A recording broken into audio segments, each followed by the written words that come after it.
working on 3D sensor system for rear camera in 2019 iPhones. Apple is developing 3D depth sensing technology for the rear-facing cameras in its 2019 iPhones, according to a new report by Bloomberg on Tuesday.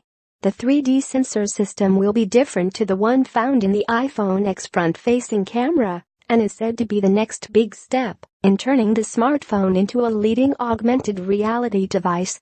Apple is evaluating a different technology from the one it currently uses in the TrueDepth sensor system on the front of the iPhone X, the people said. The existing system relies on a structured light technique that projects a pattern of 30,000 laser dots onto a user's face and measures the distortion to generate an accurate 3D image for authentication.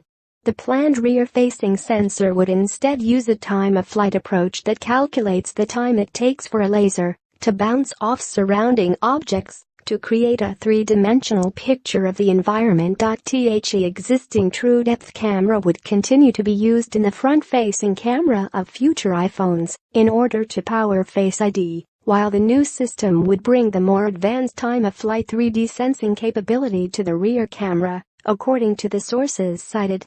Discussions with manufacturers are reportedly already underway and include Infineon, Sony, STMicroelectronics, and Panasonic.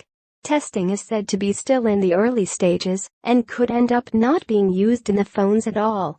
With the release of iOS 11, Apple introduced the Arcade software framework that allows iPhone developers to build augmented reality experiences into their apps. The addition of a rear-facing 3D sensor could theoretically increase the ability for virtual objects to interact with environments and enhance the illusion of solidity. Apple was reportedly beset with production problems when making the sensor in the iPhone X front-facing camera because the components used in the sensor array have to be assembled with a very high degree of accuracy. According to Bloomberg, while the time-of-flight technology uses a more advanced image sensor than the existing one in the iPhone X, it does not require the same level of precision during assembly. That fact alone could make a rear-facing 3D sensor easier to produce at high volume. Related roundup, iPhones tags, Bloomberg.com, Arcade, TrueDepth Buyer's Guide, iPhone X, buy now.